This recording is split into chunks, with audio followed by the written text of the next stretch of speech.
Words have a tendency to take a life of their own, especially words that get used a lot, whether it's deconstruction or doubt.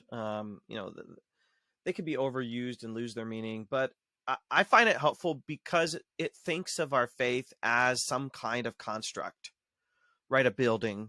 And, actually the Bible does that too, built on the foundation of, right? It talks about pillars, growing into something, a spiritual house. So I don't mind the language of building, and I don't actually mind the language of deconstruction.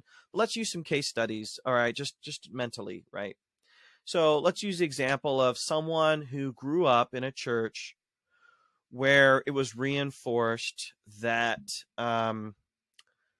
Christians should. So let me give an example from my experience. I grew up, the Christian environment that I became involved in high school created a kind of construct of insiders and outsiders, right? So the people in the church are good, and the people outside the church are dangerous and bad.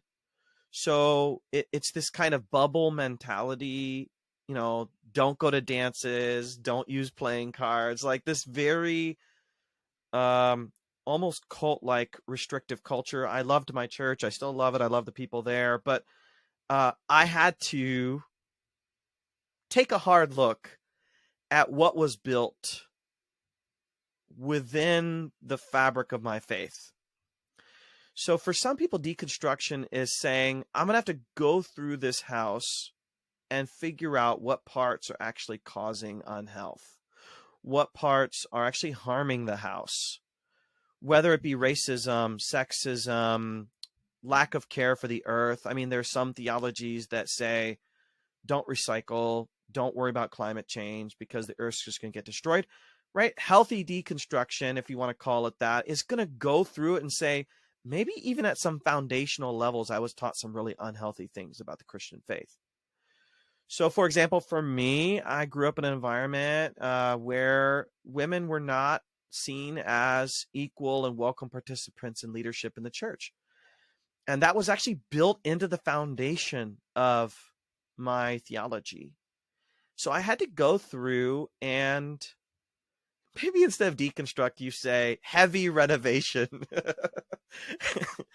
Heavy renovation. I think that's healthy. Where it becomes unhealthy is there, AJ and I talk a lot about this on our podcast. It's kind of exciting to take a sledgehammer to a wall. Like there's a kind of release there. And to say, to hell with you, screw you, you misogynist, racist, bigot, there's some, endorphins that are released in taking a sledgehammer, right? And punching a punching bag.